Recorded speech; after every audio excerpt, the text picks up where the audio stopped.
ముందు. అయితే నిన్న స్పీకర్ గారి గురించి ఇంకొక ముచ్చట.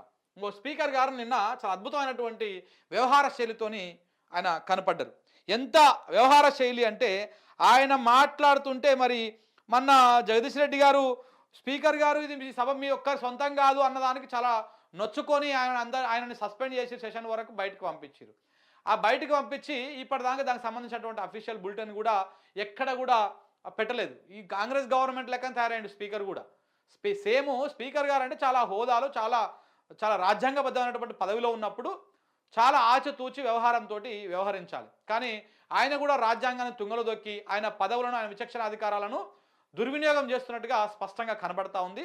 దాని గురించి కూడా మాట్లాడుకుందాం. ఒకసారి నిన్నటి ఘటన చూస్తే మహిళా ఎమ్మెల్యేను అవమానించిన స్పీకర్, ప్రజా సమస్యలపైన మాట్లాడిన ఎమ్మెల్యే సుంత లక్ష్మారెడ్డి ఆమె మాట్లాడుతుండగానే నాకే వినాలని అనిపిస్తలేదు, వాళ్ళు ఎలా వింటున్నారో అంటూ మైక్ కట్ చేసిన స్పీకర్.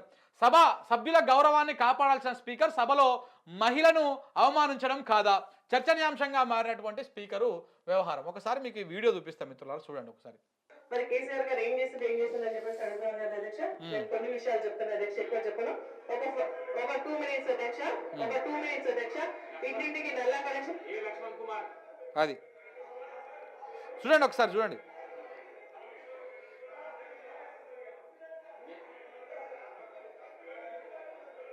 అధ్యక్ష అవకాశం ఇచ్చినందుకు ధన్యవాదాలు అధ్యక్ష. అధ్యక్ష నాకే వినాలనిపిస్తలేదు. అధ్యక్ష స్పీకర్ గారు ఏమంటున్నారు మళ్ళీ ఒకసారి. కేసీఆర్ గారు ఏం చేసిందని చెప్పేసి అడుగుతాను కదా అధ్యక్ష. నేను కొన్ని విషయాలు చెప్తాను అధ్యక్ష, ఎక్కువ చెప్పను. ఒక 2 minutes అధ్యక్ష, ఒక 2 minutes అధ్యక్ష. ఇంటింటికి నల్లా కనెక్షన్ లక్ష్మణ్ కుమార్.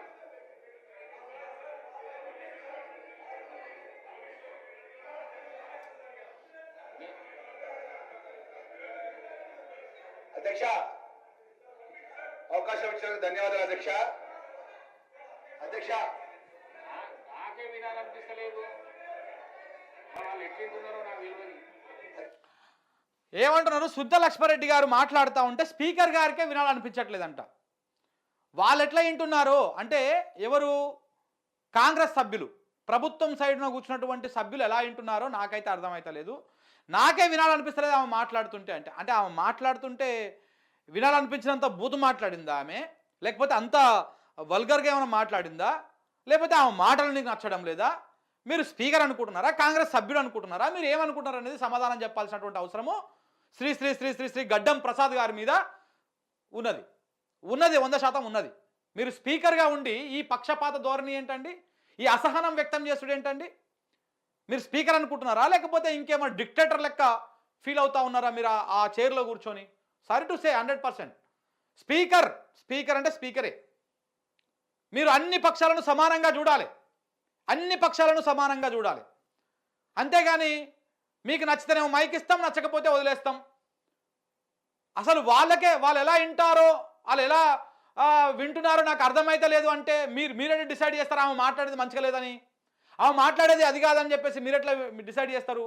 ఇది సభ్యుల గౌరవాన్ని ఇది అవమానపరిచినట్టు, వాళ్ళని అవమానపరిచినట్టు, వాళ్ళని తగ్గించినట్టు కాదా? స్పీకర్ అంటే ఏమన్నా మీరు స్పెషల్గా అదా? కాదు కదా. ఇంత అసహనము, ఇంత మొన్న మీరు మాట్లాడారు కదా, మొన్న మీరు స్పీకర్ గారు మీరు మన జగదీష్ రెడ్డి గారు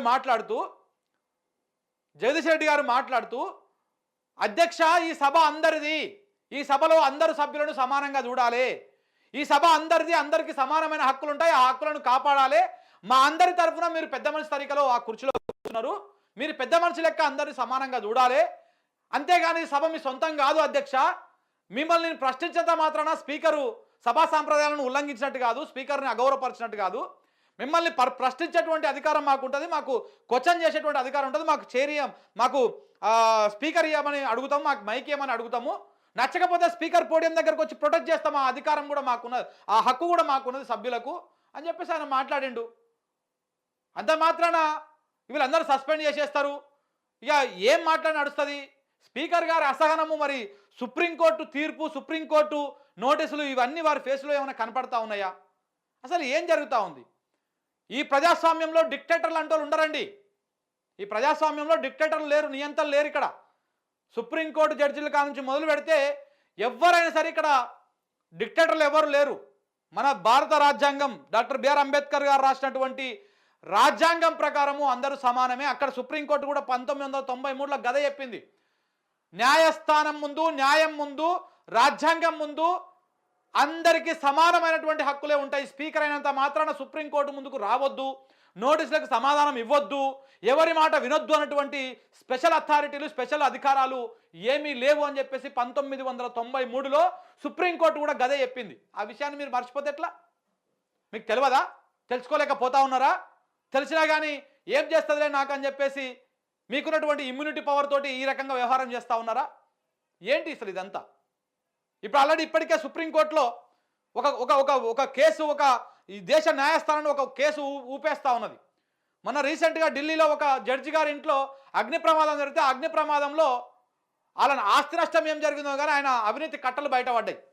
నోట్ల కట్టలు బయటపడితే ఆ నోట్ల కట్టల మీద సుప్రీంకోర్టు న్యాయస్థానము సిజేఐ ఏకంగా ఒక విచారణ కమిటీని వేసి సీరియస్గా తీసుకొని దేశ న్యాయస్థానాన్ని ఇలా కుదిపేస్తూ ఉంది. న్యాయవాదులు లంచాలు తీసుకుంటారా, న్యాయవాదుల దగ్గర ఈ డబ్బులు ఎందుకున్నాయి, దేనికి ఉన్నాయి అని చెప్పేసి ఆ న్యాయవాదిని పక్కన పెట్టి దాని మీద విచారణ చేస్తూ ఉన్నారు. ఇప్పుడు ఓ రకంగా అట్లా జరుగుతూ ఉన్నది.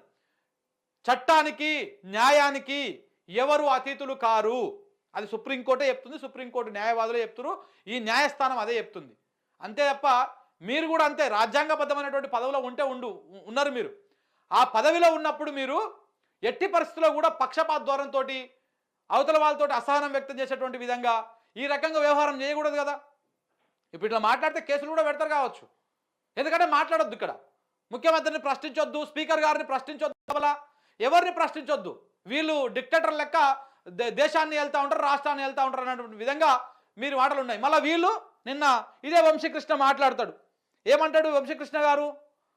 మేము రాజ్యాంగాన్ని ఏదో కాపాడే కార్యక్రమం ఏందయ్యా, రాజ్యాంగాన్ని కాపాడుతందుకు ఏదో కార్యక్రమం చేస్తురంట. వాళ్ళు రాజ్యాంగాన్ని కాపాడుతందుకు ఏదో కార్యక్రమం చేస్తురంట. మీరు రాజ్యాంగాన్ని కాపాడు కాదు నాయన వంశీకృష్ణ గారు, ఏఐసిసి మెంబర్ వారు. మీరు రాజ్యాంగాన్ని మీరే తుంగలో దొక్కుతా ఉన్నారు.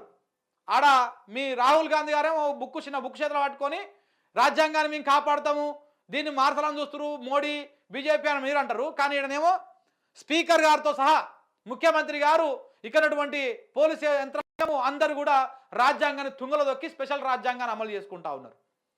వీళ్ళకి స్పెషల్ రూల్స్ ఉన్నాయి. మరి ఇదేంటిది? ఇది స్పీకర్ అంటే ఏమన్నా ఈ రకంగానే ఉండాలని ఉందా? అట్లా 100% 200% స్పీకర్ గారి నిర్ణయము 200% తప్పు. నిన్న ఆయన వ్యవహరించిన తీరు 200% తప్పు. దానికి ఆయన క్షమాపణ చెప్పాలి, దాంట్లో ఎలాంటి డౌట్ లేదు. అదే సభ ముందుకు వచ్చి మహిళా సభ్యురాలు పట్ల ఆ రకంగా వ్యవహరించినందుకు 100% స్పీకర్ గారు ఆ వ్యాఖ్యలను వెనక్కి తీసుకోవాల్సింది, దాంట్లో ఎలాంటి డౌట్ లేదు. మరి దీని మీద కూడా ఇంకా చేస్తారేమో రకరకాలుగా.